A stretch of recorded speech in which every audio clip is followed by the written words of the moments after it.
আমাদের যে বৃত্তি পরীক্ষা রয়েছে সেই বৃত্তি পরীক্ষায় কিন্তু আমাদের রেজাল্ট কিন্তু দিয়ে দেওয়া হয়েছে। এখন কিন্তু আপনারা এখান থেকে আপনারা যে বিভাগেরই হন না কেন, সে বিভাগেরই কিন্তু আপনারা এখান থেকে যে বৃত্তি পরীক্ষার রেজাল্টটি রয়েছে আপনাদের, সেটি কিন্তু আপনারা পিডিএফ ভাবে কিন্তু আপনারা বের করে নিতে আপনারা আপনাদের রেজাল্টটি কিন্তু দেখে নিতে পারবেন।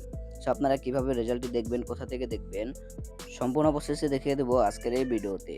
এজন্য আপনারা যদি চ্যানেল নতুন হয়ে থাকেন, ভিডিওতে একটি লাইক দিয়ে চ্যানেলটি সাবস্ক্রাইব করে পাশেই থাকুন এবং কি এই ধরনের ভিডিও পাওয়ার জন্য অবশ্যই কিন্তু চ্যানেলটি সাবস্ক্রাইব করে রাখবেন। আর আপনারা এই ওয়েবসাইটটি কোথা থেকে পাবেন সেটি আমি আপনাদেরকে ভিডিও যেকোনো অংশে কিন্তু এখানে বলে দিব। এর জন্য আপনারা ভিডিওটি স্কিপ না করে ফুল ভিডিও কিন্তু দেখে যাবেন। দেখতেই পাচ্ছেন আমি কিন্তু ওয়েবসাইটের ভিতরে চলে এসেছি। ওয়েবসাইটে চলে আসার পর এখান থেকে আপনারা দেখতে পাচ্ছেন ঢাকা বিভাগ, রাজশাহী, কুমিল্লা, বরিশাল, সিলেট এই ধরনের যত ধরনের আমাদের বিভাগ আছে, এই বিভাগগুলো কিন্তু এখানে দেওয়া রয়েছে। এবং কি এখানে কিন্তু আমাদের যে আলিয়া মাদ্রাসাগুলো রয়েছে, মাদ্রাসারও কিন্তু এখানে আমাদের যে অষ্টম শ্রেণীর যে আমাদের বৃত্তি পরীক্ষার রেজাল্টটি সেটি কিন্তু আমরা এখান থেকে ইজিলি ভাবেই কিন্তু এখানে দেখতে পারবো। আপনারা যে বিভাগের হন না কেন সেই বিভাগে কিন্তু এখানে দেওয়া রয়েছে। সেই বিভাগের ভিতরে গিয়ে কিন্তু আপনারা এখান থেকে দেখতে পারবেন। যেমনটা এখানে দেখতে পাচ্ছেন সর্বপ্রথমে হচ্ছে এখানে আমাদের ঢাকা বিভাগ। এখানে আমি ক্লিক করে দিলাম। ক্লিক করে দেওয়ার পর এখানে খুলুন অপশন আপনারা পেয়ে যাবেন। এখানে ক্লিক করে দিবেন। এখানে ক্লিক করে দেওয়ার পর এখানে কিন্তু আমাদের সার্ভারটি একটু কিন্তু ডাউনে রয়েছে। এর জন্য কিন্তু আপনাদের এখানে কিছুক্ষণ টাইম লাগবে। টাইম লাগার পর এরপরে কিন্তু এখানে লোডিং নেবে। লোডিং নেওয়ার পরে কিন্তু আপনাদের যে রেজাল্টটি সেটি কিন্তু আপনারা পেয়ে যাবেন এবং কি এখানে কিন্তু সার্ভার ডাউন থাকার কারণে কিন্তু এটি একটু লোডিং নিতে পারে। আপনারা অবশ্যই কিন্তু করে নেবেন। দেখতে পাচ্ছেন আমার এটি কিন্তু চলে এসেছে। চলে আসার পর এখন আমি নিচের দিকে স্ক্রল করলে আমাদের যে ঢাকা বিভাগে আমাদের এই দেখতে পাচ্ছেন এখানে কিন্তু আমাদের সকল প্রকার কিন্তু এখানে চলে এসেছে। যেমন এখানে আপনারা দেখতেই পাচ্ছেন আমাদের এখানে ঢাকার ভিতরে মিরপুর, বনানী এই ধরনের এইগুলোর কিন্তু রেজাল্ট আমরা এখানেই পেয়ে যাচ্ছি।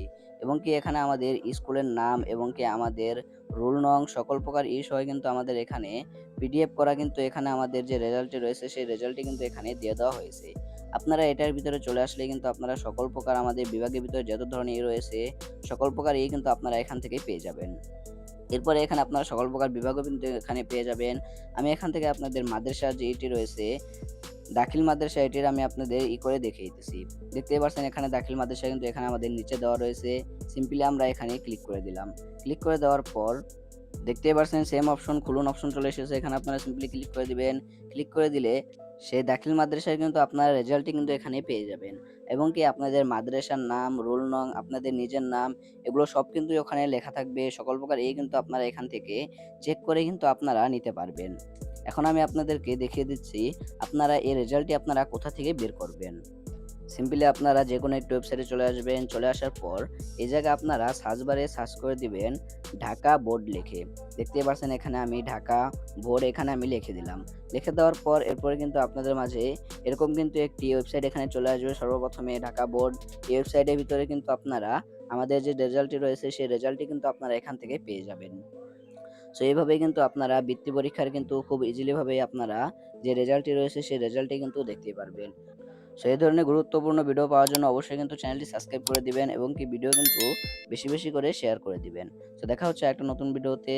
ততক্ষণ সবাই সুস্থ থাকবেন, ভালো থাকবেন। আল্লাহ হাফেজ।